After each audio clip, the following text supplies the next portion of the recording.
if we look at ethane, that is 2 carbons with 6 hydrogens, 3 on this side and 3 on that side, surrounding the carbons around the molecule, and that will give me the formula, or the structural formula for ethane. If I look at propene, of course, there are 3 carbons and at least 1 double bond.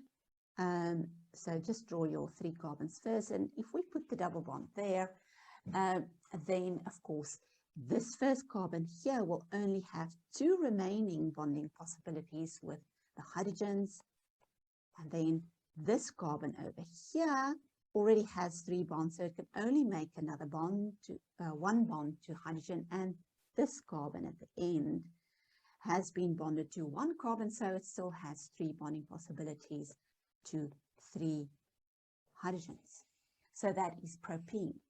If we look at ethine, of course there's 2 carbons on the chain and there's a triple bond. So this is what it looks like. Draw your carbons first and then you draw in the bond between them. That's a triple bond. So how many bonding possibilities does each carbon normally have? 4, because it's in group 4 carbon. And so you'll have 1 more bond here and 1 more bond there, each respectively bonded to a hydrogen. If we look at methanol, methanol's structural formula looks like this. It is simply 1 carbon bonded to an OH group, making it this functional alcohol, and then it has still 3 bonds to give a total of 4 bonds to that carbon. But now these are just hydrogens and not OH groups, because this is methanol. If we look at propanol, then there are there would be 3 carbons, 1, 2, 3, right?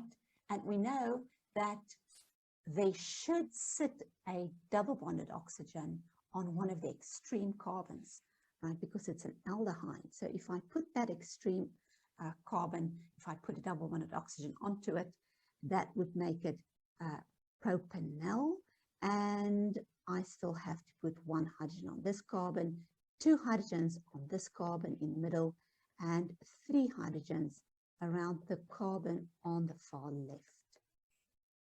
That is propanol.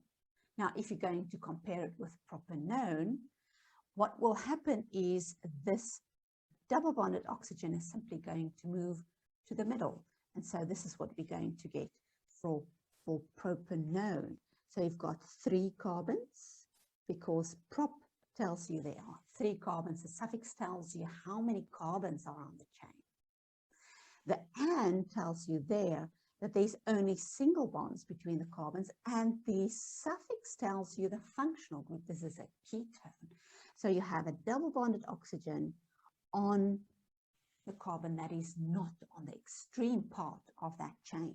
So the middle carbon, now the center carbon, is fully filled with bonds, and so it can only hold 4 bonds maximum. So the 2 carbons on the ends will still have place for 3 hydrogens each. And that is the fully structural formula for CH3, CO, CH3. And so it's quite easy to actually see what the molecular formula is. If you just look at the fully structural formula, you take each carbon and see what's bonded to it. The first carbon has 3 hydrogens, so it's CH3. The second carbon has a double bonded oxygen, so that's just CO. And the last carbon, 3 hydrogens, so that's CH3 again. So it's quite neat how that works out. If we look at carboxylic acids, we know the COOH group with a double bonded oxygen and a hydroxyl group is the functional group. If I look at ethanoic acid, we know there are 2 carbons because it's F, single bond between the carbons because it's N, and oic acid tells you that on the extreme carbon you need a double bonded oxygen and a hydroxyl group. Please write the oxygen separate from the hydrogen, and you have 3 hydrogens on the carbon on the other side. So that gives you CH3, COOH, as this formula says. We also have the haloalkanes, and of course, if we're going to draw something like 2-bromopropane, remember that the halogen drops its original suffix of "ide" and it becomes O, right? So if your halogen is chlorine, it becomes chloro, the first part of the name, to tell you what that substituted group is. If it's bromine, it's bromo. Iodine becomes iodo. Something like fluorine will become fluoro. Right, so the O makes way as a suffix in that first part of the name. So 2-bromopropane will be prop 1, 2, 3 carbons. It's a propane, which tells you it's originally an alkane. There's only single bonds between the carbons, but then there sits a bromine substituent on carbon number 2. Now, how do you start numbering? Well, in this case, it's not going to matter. We can start numbering from the left or from the right. 1, 2, 3, or 1, 2, 3. The chlorine is going to sit on the second carbon. So you have your chlorine there, and then, of course, that middle carbon can hold another hydrogen. These carbons on the extremes will each hold 3 carbon hydrogens. And this is 2-bromopropane. If we look at methyl ethanoate, now an ester forms when an alcohol and a carboxylic acid reacts. And what happens there is that the carboxylic acid overlaps with that alcohol so that water splits out.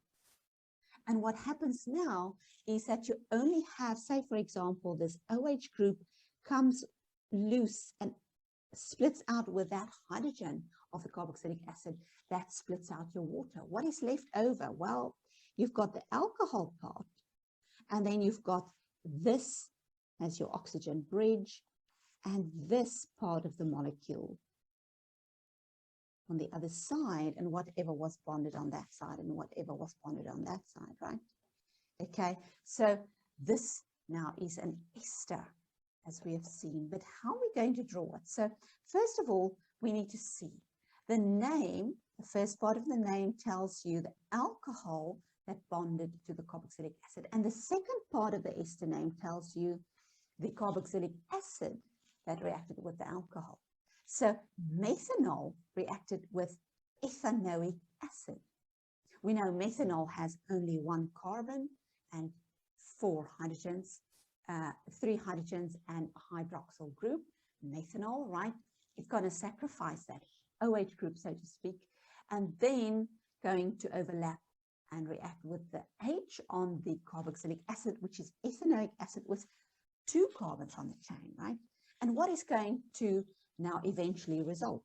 Well, your methyl part is CH3. You've got an oxygen bridge, as you know, that is bonded to a carbon on the other side that must be bonded to a double bonded oxygen.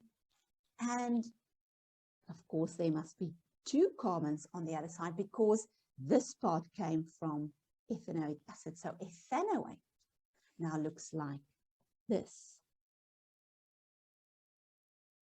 Your 3 hydrogens on the extreme carbon, and then the carbon that holds the double bonded oxygen do not get any hydrogens attached to it because it's already attached to 4 things. 2 bonds made to the oxygen and 1 bond to the oxygen bridge and another bond with the carbon, the adjacent carbon.